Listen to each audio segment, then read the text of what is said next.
da França passou anos convencido que o próprio corpo era feito de vidro. Mandou costurar barras de ferro dentro da roupa porque tinha certeza de que qualquer esbarrão faria ele explodir em milhares de pedaços. Durante uma das crises, ele matou os próprios cavaleiros, esqueceu de quem era e deixou de reconhecer a esposa. Enquanto a cabeça dele desmoronava, a França também desmoronava junto. Décadas depois, o neto dele, já rei da Inglaterra, sofreu um colapso mental tão parecido que até hoje os historiadores discutem se aquilo foi coincidência ou herança de família. Oi, coroados e curiosos, eu sou a Steph e hoje eu vou contar a história do Charles VI da França, um rei cuja doença mental não destruiu só a própria vida, ela abriu caminho para guerras, traições, um tratado que deserdou o próprio filho e herdeiro que talvez tenha atravessado gerações até chegar ao trono da Inglaterra. O Charles VI assumiu o trono francês em 1380, com apenas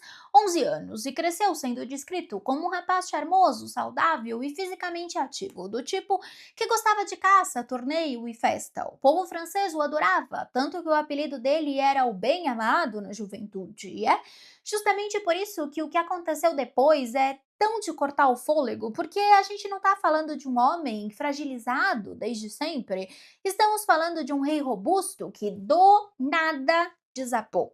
O primeiro colapso documentado aconteceu em 5 de agosto de 1392. O Charles, então com 23 anos, liderava uma expedição militar na Bretanha para punir um nobre chamado Pierre de Craon, que tinha tentado assassinar um dos conselheiros mais próximos da coroa. No meio do trajeto, um leproso descalço apareceu do nada, agarrou a rédea do cavalo do rei e gritou para ele não seguir em frente, porque estava prestes a ser traído. O calor era intenso, o clima já estava tenso, e pouco depois um pajem exausto deixou cair uma lança que bateu contra um elmo de aço com um estrondo metálico. Pim!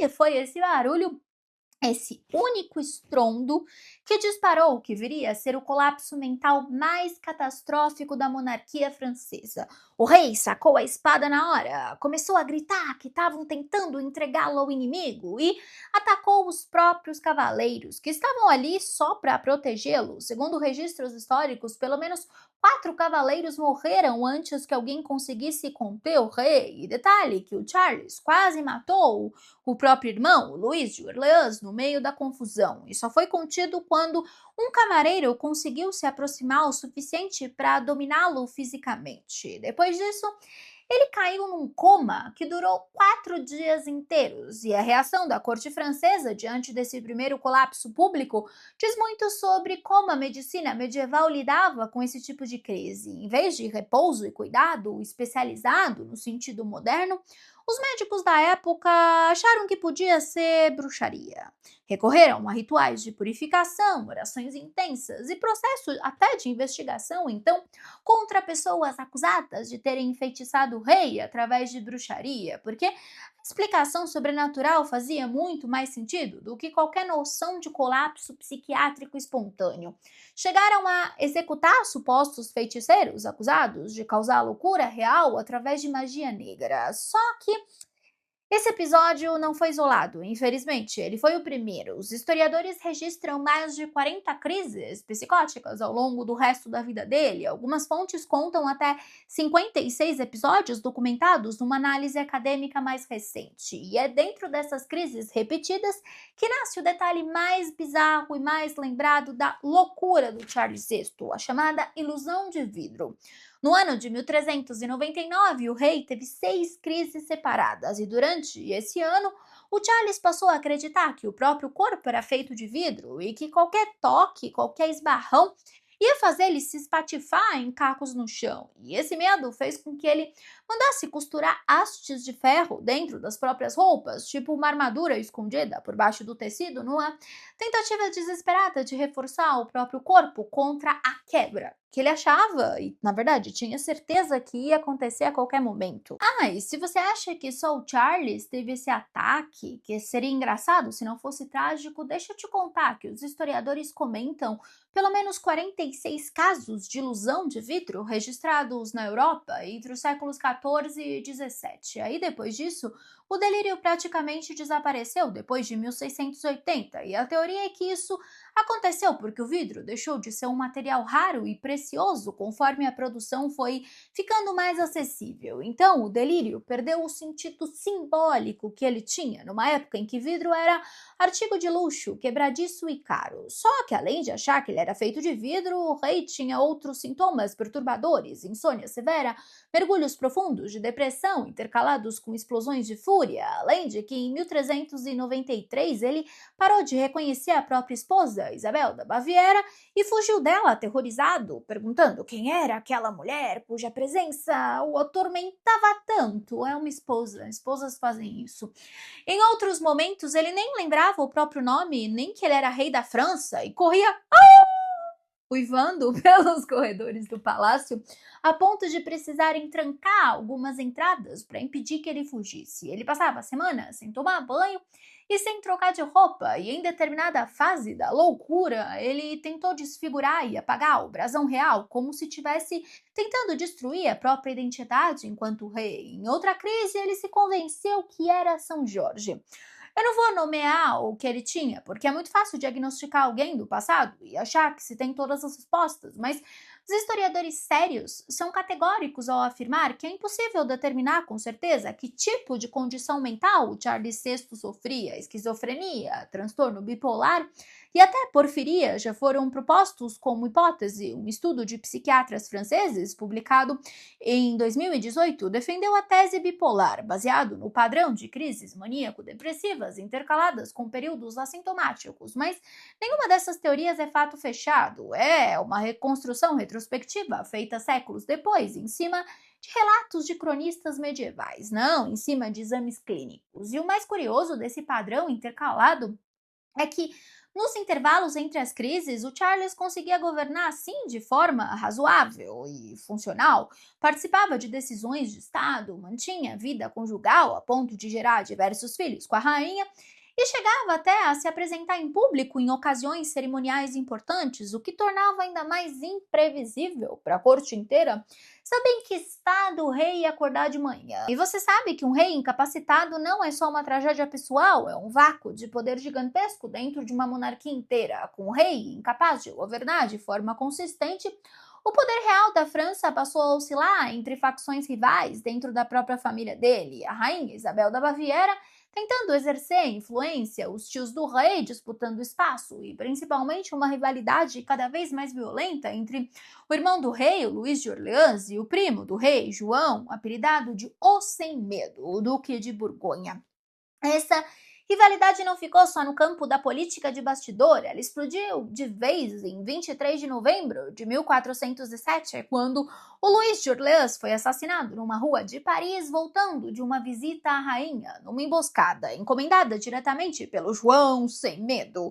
Segundo o inquérito da época, o ataque envolveu um grupo de homens mascarados, armados de espada e machado, liderados por um cavaleiro normando que foi contratado de forma específica para esse serviço. E detalhe, que em vez de negar ou esconder a autoria, o primo mandou fazer uma justificativa pública para o próprio crime, tratando o assassinato como um tiranicídio necessário, como se tivesse prestado um serviço público. Mas antes mesmo desse assassinato, já existia um episódio que mostrava exatamente o quanto a instabilidade mental do rei virava perigo físico direto para a própria corte inteira. E esse episódio é conhecido como o Baile dos Ardentes, que aconteceu em janeiro de 1393. Numa festa de casamento, o próprio rei e 5 companheiros se vestiram de homens selvagens, cobertos de fibra vegetal e resina inflamável presa ao corpo, dançando de forma grotesca para divertir os convidados. E aí, numa negligência que hoje soa quase cômica de tão trágica, o irmão do rei, o Luís de Orleans, aproximou uma tocha acesa perto demais dos dançarinos para tentar identificar quem estava por trás da fantasia. E o fogo pegou na resina. 4 dos homens fantasiados morreram queimados ali mesmo. E o Charles VI só escapou vivo porque a duquesa de Berry teve o reflexo rápido de jogar sua saia enorme por cima dele, sufocando as chamas antes que se espalhassem pelo corpo do rei. Um evento organizado para curar a mente do rei quase virou o funeral dele, e certamente não ajudou em nada a estabilidade psicológica que todo mundo estava tentando desesperadamente preservar. De qualquer forma, o assassinato do irmão do rei foi o que oficialmente rachou a nobreza francesa em duas facções armadas: os Armagnacs, que tomaram esse nome porque se aliaram ao sogro do filho de Orleans, o conde de Armagnac, e os borguinhões, seguidores do João. Claro que a loucura do Charles não causou diretamente o ódio entre Orleans e Borgonha, mas ela removeu completamente o freio institucional que podia ter impedido esse ódio de virar guerra aberta. E essa guerra civil não ficou restrita à nobreza brigando em salões de castelo.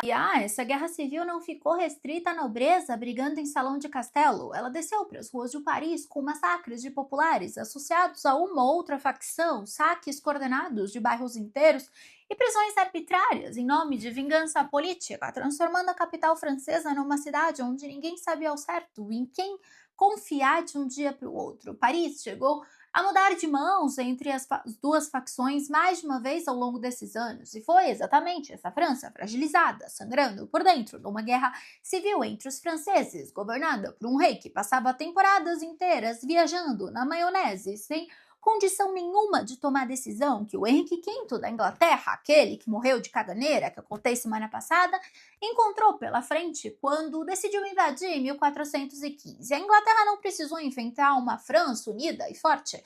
Ela encontrou um país rachado ao meio, com metade da nobreza mais preocupada em se vingar da outra metade do que se unir contra o inimigo estrangeiro. Se você não assistiu esse vídeo, volta depois que terminar esse. De qualquer forma, depois da morte do Henrique V e do Charles VI, a França se reergueu e não se tornou um puxadinho da Inglaterra.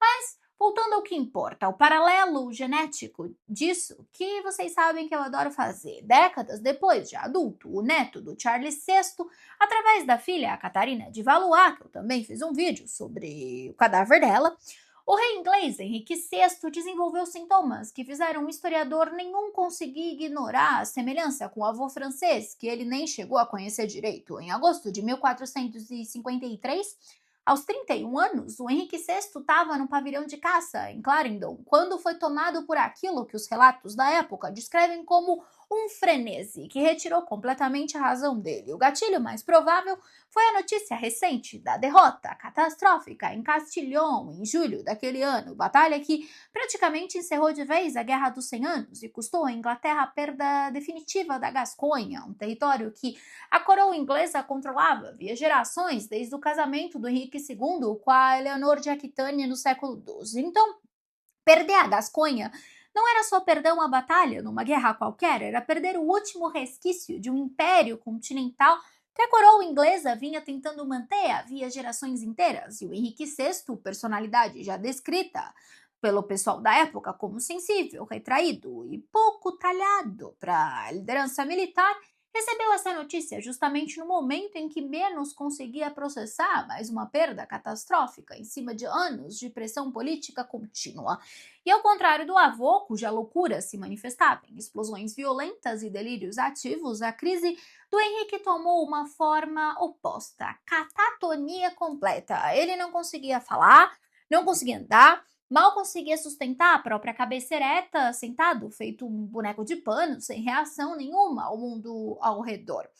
E o detalhe mais devastador dessa crise é que em outubro de 1453, 2 meses depois do colapso, nasceu o único filho dele, o príncipe Eduardo de Westminster.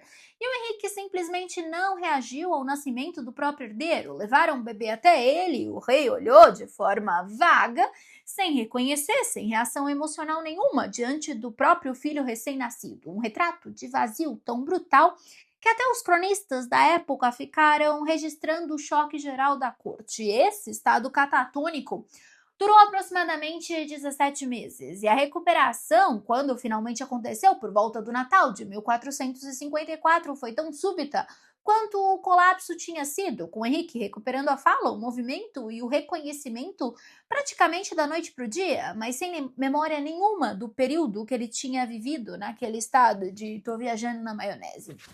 E agora Chega o ponto mais delicado dessa história, o ponto em que eu preciso tratar com cuidado, porque é justamente onde a lenda popular exagera, além do que os historiadores sérios sustentam. Será que o Henrique VI herdou geneticamente a loucura do avô Charles VI? A resposta curta é: não é consenso nenhum, é teoria tradicional que boa parte dos historiadores modernos até coloca em dúvida. A biógrafa Lauren Johnson, autora de uma das biografias mais respeitadas do Henrique VI, é cética quanto a esse diagnóstico automático de herança, e ela levanta um argumento que eu acho crucial. Os padrões de sintomas dos dois reis são completamente diferentes. O Charles VI teve mais de 40 crises distintas ao longo da vida inteira, cada uma delas violenta, ativa, cheia de delírio e agressão física, permanecendo funcional e móvel nos intervalos entre as crises, a ponto de até continuar gerando os filhos. O Henrique VI, por outro lado, teve um único episódio prolongado de estupor passivo, 17 meses de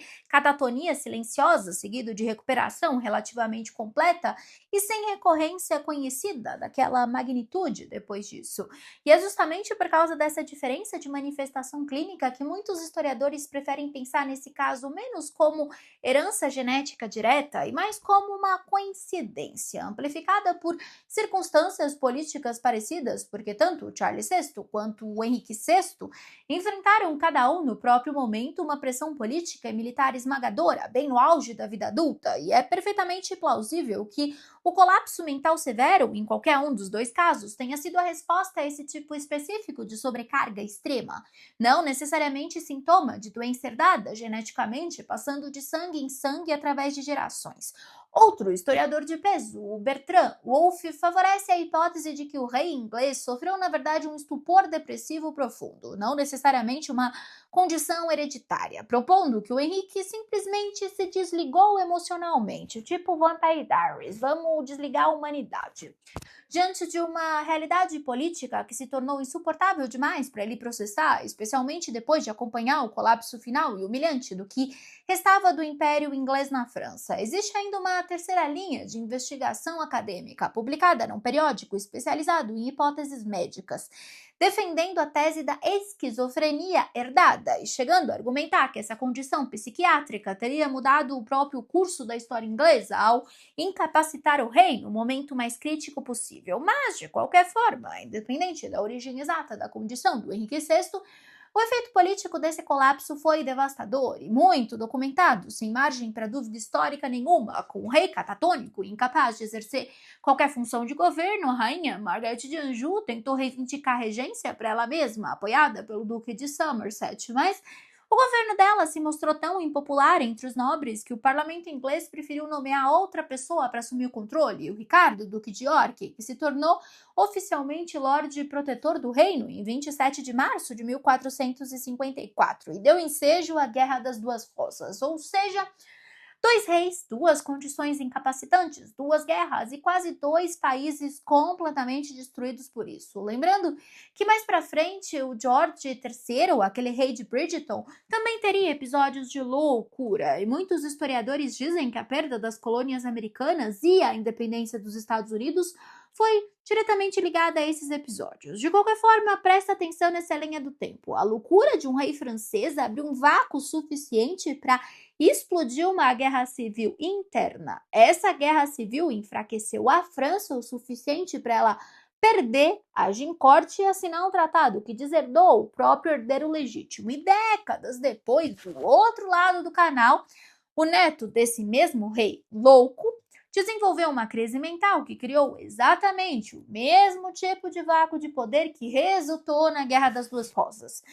E é por isso que eu acho essa história tão fascinante de contar para vocês. A gente costuma pensar em guerra medieval como resultado de exércitos, estratégias, generais, geniais ou traição calculada, mas às vezes o verdadeiro ponto de virada de um império inteiro está dentro da cabeça de um único homem, numa crise que ninguém sabe nomear direito, nem na época, nem 600 anos depois. Então me conta, você acha que foi uma coincidência trágica entre avô e neto? Ou você acha que tem um pouco de genética aí? Eu espero que você tenha gostado desse vídeo. Se você gostou, se inscreve no canal, ativa o sininho e se torna membro. Nós temos vídeos novos todos os dias, às 8 horas da noite. Um beijo grande e até amanhã pro próximo Steph Flix.